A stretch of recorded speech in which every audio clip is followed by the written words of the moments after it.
Hello everyone, আশা করি সবাই ভালো আছেন। প্রথমেই তো আমি খুব দুঃখিত কারণ আমার ভয়েসটা ক্লিয়ার না। আমার প্রচুর ঠান্ডা লাগছে।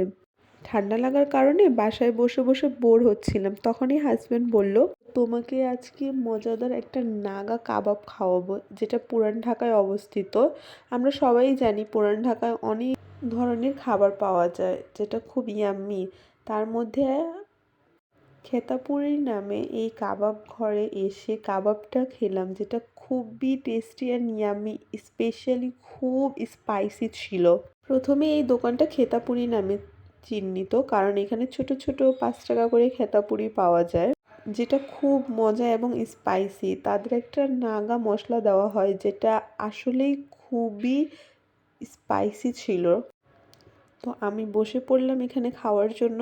আমার হাসব্যান্ড ভিডিও করতেছিল আর আমি খাবারের তালে। এতটাই লোভনীয় ছিল দেখতেও, মানে কি বলবো, যেটা মুখে বলে বোঝাতে পারবো না। আসলেই পুরান ঢাকার কাবাবগুলো খুবই ইয়াম্মি হয়। দেখতে যতটা লোভনীয়, খেতেও খুবই মজা ছিল।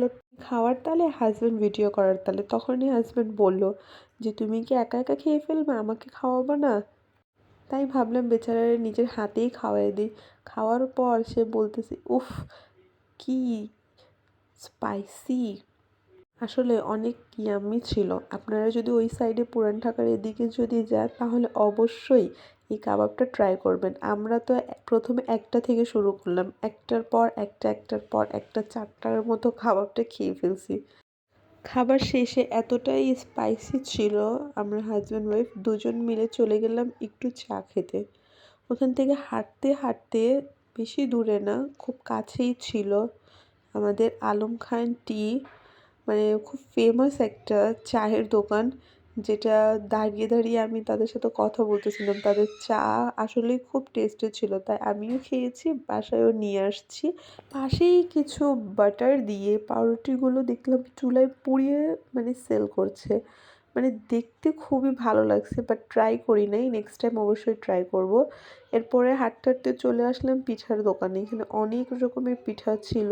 পাশের দোকানেও আমি কয়েকটা পিঠা নিলাম বাসার জন্য, নিয়ে বাসায় চলে আসলাম।